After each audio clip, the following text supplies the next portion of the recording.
G'day everybody. Now I want to talk about try to be positive when bad things happen. And I know it's hard. Yes. When bad things happen, you don't feel too positive, but you gotta always try to see the positive unless you know it's getting to the definite. Right? So if there's a possibility that it could be positive, think of the positive. Now at the moment, we got some sad news. Well, I definitely do. And a few other people. On Emma's side. As Emma's dad's in hospital at the moment. He has got a problem when it comes to his foot as he suffers from diabetes. I'll try to make this short. And he's getting what do they call it, like blood clogs, like you know what smokers get. Right? I've only just had a quick fill in on this as I'm about to go talk about it more as it's a bit emotional. And I thought I'll quickly do this and after the video I just done of hearing what's happening. And if he doesn't do something about it, or he's got a high probability of his foot, a bit dirt on mine, that it'll create a blood clot. And so if he doesn't get his foot amputated, as it's already getting to the bad point, and it can create a blood clot. Hey? Yeah, the foot is, it's completely dead, so it needs to be amputated. But, yeah, I know, baby. But, so they gave him the option that he needs to get his foot amputated, right? Otherwise, you're going to die. Now, we all have free wills in certain ways. Depends on what list is free will for them and rights, right?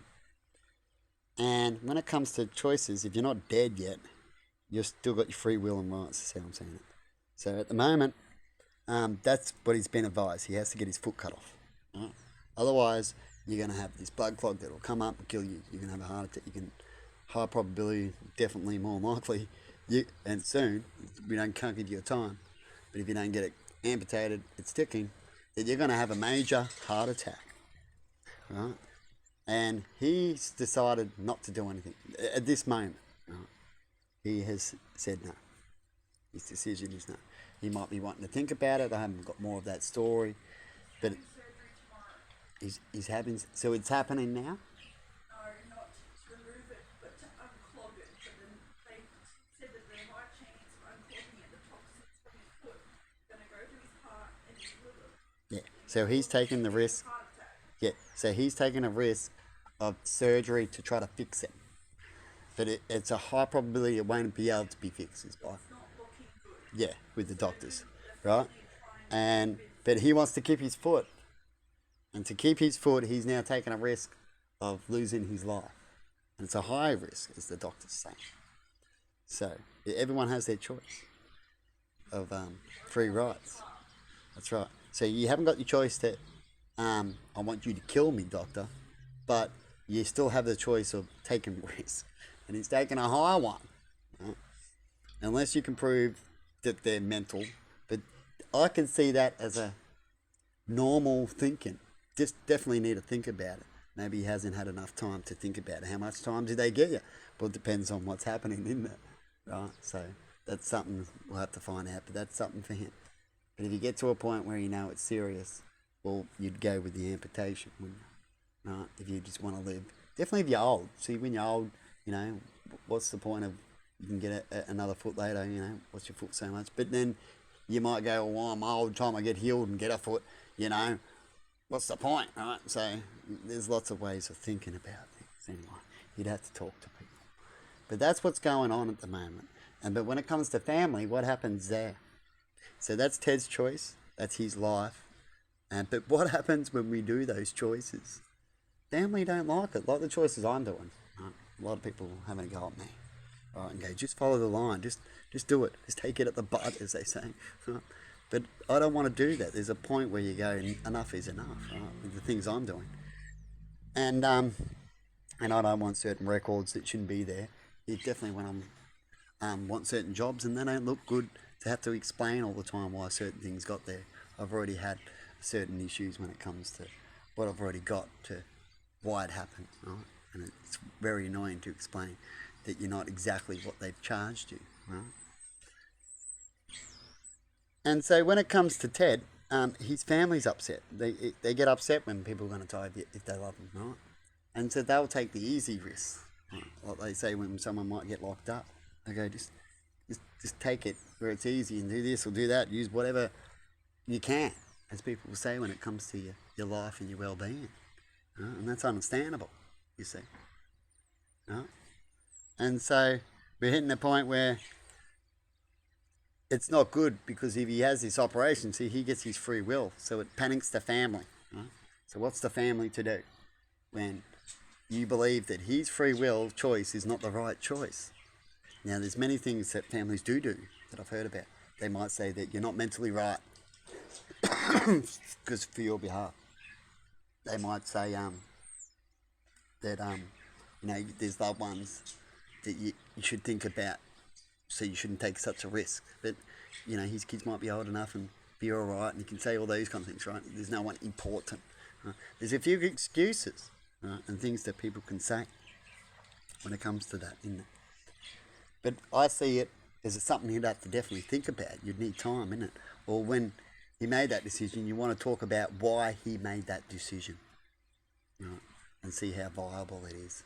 And it's still his decision too. And would you have said such a thing at such an age, or could it be a probability, as we all do, to think differently? And when you think about, when you're sad, are you thinking about what he said? So you need to tell him to all the family, everyone's upset, that same thing what he said. And then, are they still sad? Or do they still want their way? Are you being selfish, as a lot of people can? You're only thinking about him being gone, but you're not thinking about what he's thinking, and maybe he might have already had his time. There's a lot of people never want anyone to die, but they're ready to die. And I'm not saying he is. I'm just saying that why people take risks. Right? Anyway, or he just might love his foot, and he's like, if I lose my foot, like I said before, he might think he's just more sucky of a life already. Oh, can I get those babies to me? Oh, I missed them.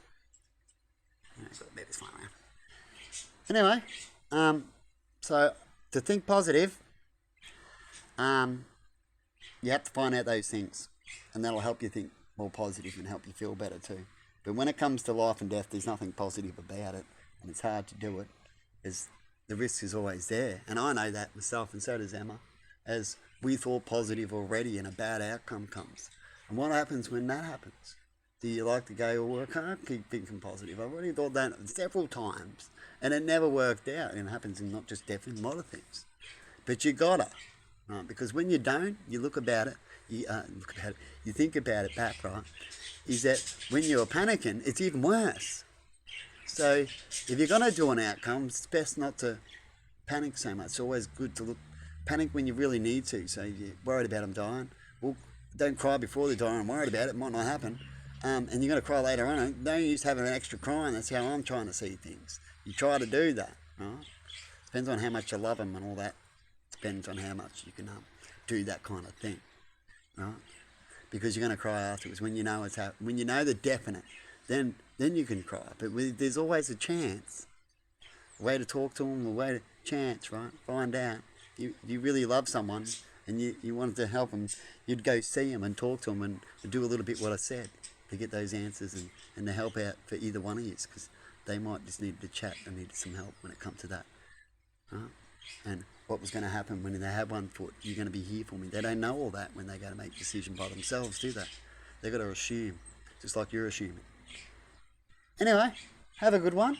And I'm thinking positive for Ted, that his foot turns out good, whatever decision he makes. That's all I can do. Even if you're the God himself, because if God allows you to have free choice, you have to take those risks. Right? And so it's up between him and everyone that sending prayers and God himself to the decision. It's his decision, to the outcome of the decision he does. Right? And if he does a true decision, true thinking, I believe, on true decisions, it should be a good outcome. God should go, I understand, and help you in the true decisions, you understand. So there'll be a whole other thing I have to talk about when it comes to that. But it's hard to explain that. It's all a theory. But you just got to do what you got to do, eh? And we all do our best and try not to get upset when things happen. Why do we always say when someone's dying it's going to be okay? Because we think positive and there's nothing else to do. There's no use going, yeah, you're dying, it's only going to make it worse. And we know this theory and yet we still do it. And it works for us. So as long as it works, it does for some. And if it doesn't, you hit him with morphine. You see him in the movies. Anyway, have a good one and bye-bye.